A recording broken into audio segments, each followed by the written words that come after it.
Hello, welcome to my channel, The Coherence Path. All roads lead to you. The subject of today's video is me explaining and expressing my experience that led to this particular painting.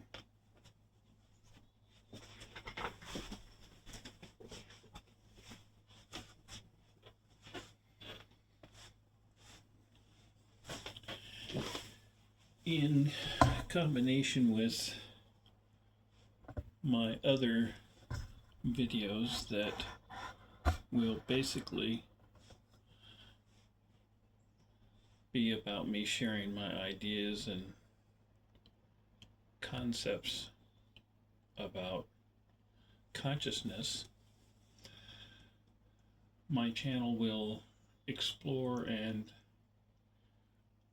explain my painting process that I was told to do. I had a near-death experience in 1997. If you've listened to any of my other videos, then you'll understand what I experienced and why I began to paint. Now, why I began to paint was not clear to me in the beginning. But anyway, let's jump into this painting and discuss its symbolism and it as a metaphor. So, whenever I ask the question, what do I paint? I receive a highly visionary experience, much like an out-of-body or near-death experience.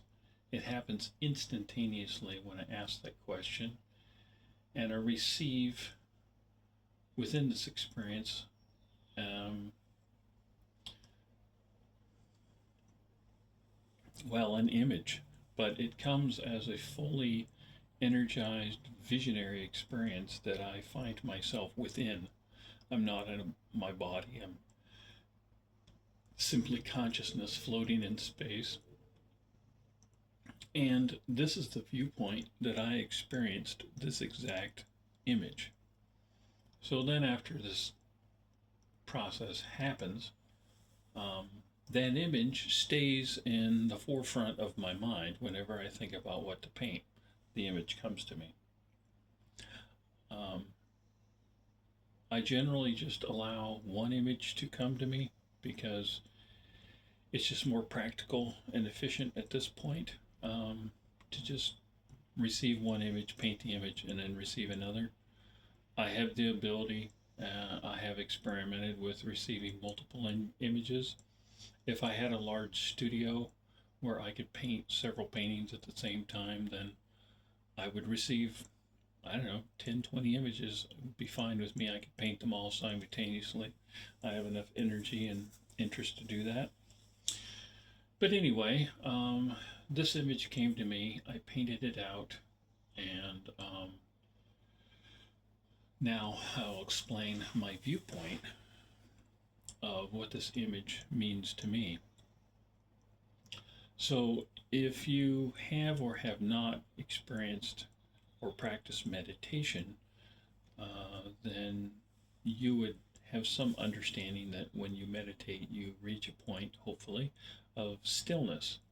Or if you have spent time happily, I say happily because if you're not happy doing it, or at least neutral about your viewpoint of doing it, you're not going to enjoy it. But if you're happily or neutrally just in washing dishes, doing gardening, driving a long distance, doing Tai Chi, playing music, listening to music, you'll experience a state of calmness and flow. So when you meditate, you can experience a state of calmness and stillness, and that's what this sphere here represents. It represents that place within consciousness that we build because we allow it to happen. We dismantle in those moments, things that are attracting our attention, perhaps our worries about our, job, family, finances, physical health, whatever. We let go of all those things and we allow stillness to arise and manifest itself within our being. So this sphere represents that ability to just be calm, to just be in a state of peace. Now, this sphere is within an environment. We see that there's clouds in the background in the sky. We see that there's an ocean, that the sphere is suspended above.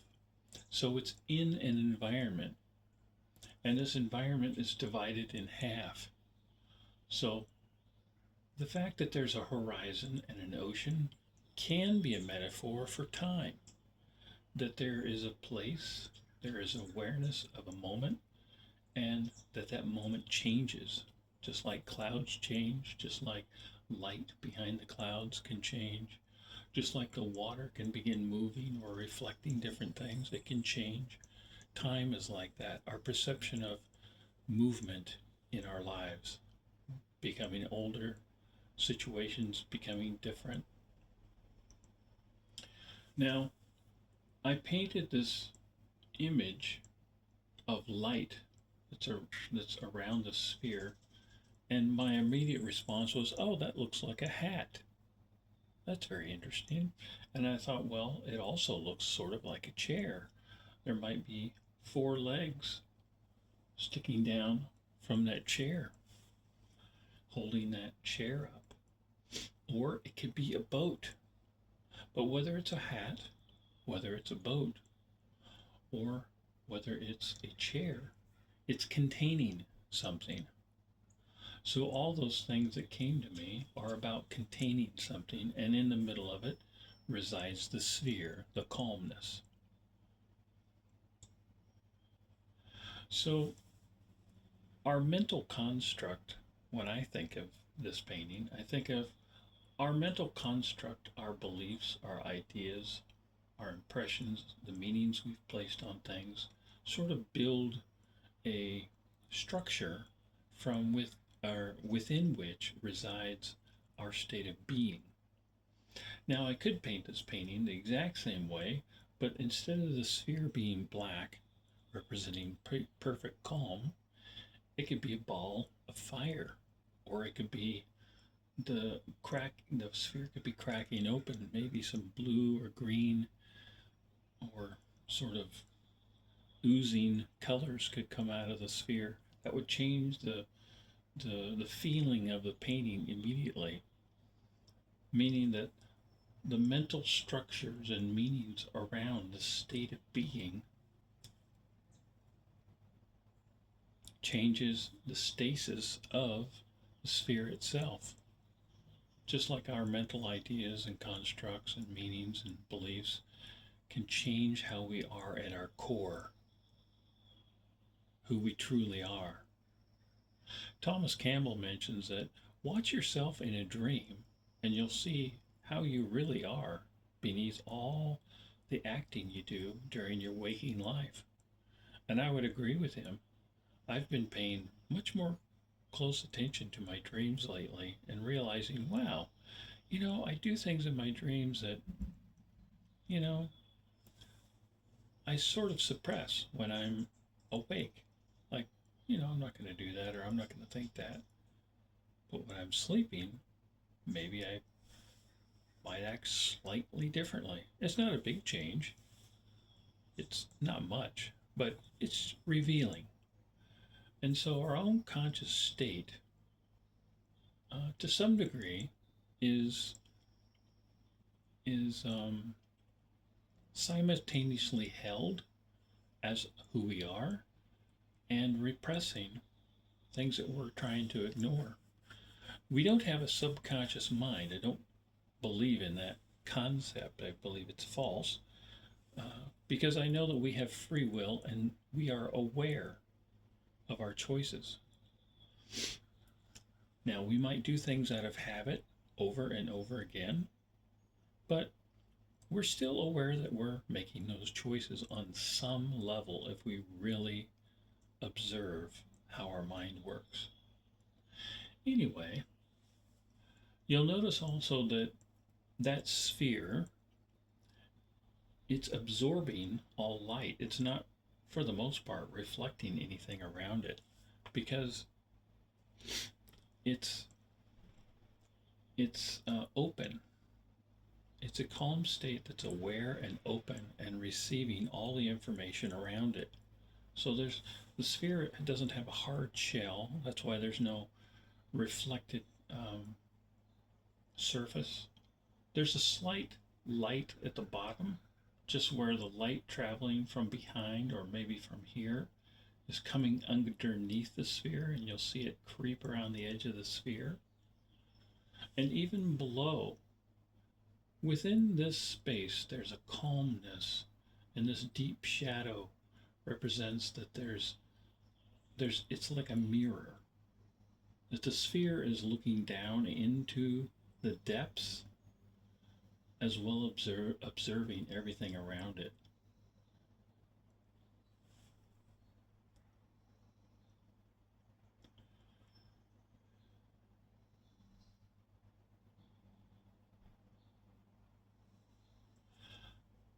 And looking at the painting now, when I look at this arch of light, this arc of light, while at one point it also looks like the back of a chair, it also looks like a doorway.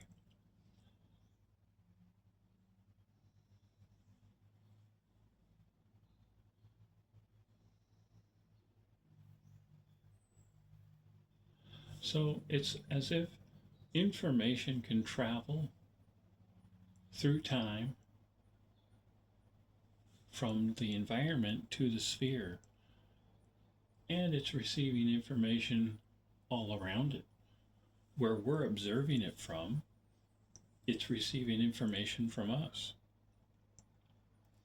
And we can do this when we calm our mind. We can be in a state of receptivity. And that's the benefit of meditation, is that we can let go of our thoughts and our feelings and just be receptive and observant of ourselves. And the fact that this peace of mind resides within this container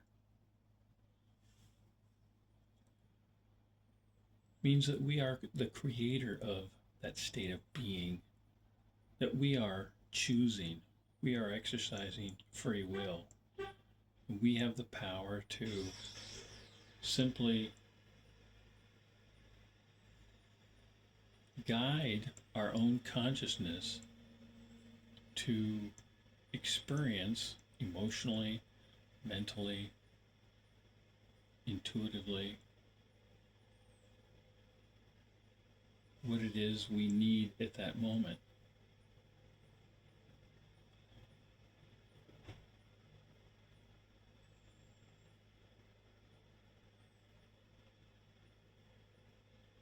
So when I look at this painting, it gives me a well, it doesn't give me, I choose to experience when I observe this painting to feel at peace and at ease.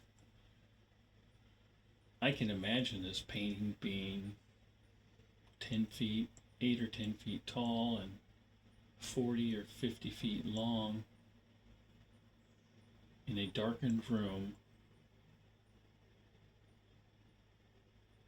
and my entire being just sort of falling into this image, just being one with this state of calmness. And it's in this state that information can come to us. That's what the light behind the clouds as a metaphor serves. The clouds are sort of like all the clusters of thoughts and beliefs and ideas we have throughout our day and our lives. But through it, or beneath it, or behind it, our intuition sort of fingers its way to greater understanding. It opens itself up to receiving messages. It draws us to look beyond what's obvious. And so that's what that light represents to me, is that my own intuition and my greater consciousness, who I am and who you are and who we all are, is beyond the borders of the entire image. It's way beyond the light, the blue sky that's beyond those clouds. Our own awareness and our own being is much more grand and open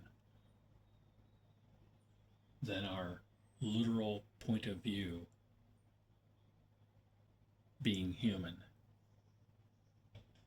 So we can control through our free will to choose to be calm, to be open to intuitive guidance, to examining our thoughts and feelings,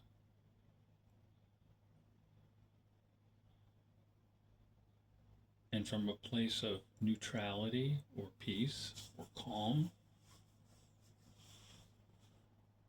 we can permit ourselves to get a glimpse of how much greater we are than just our human point of view.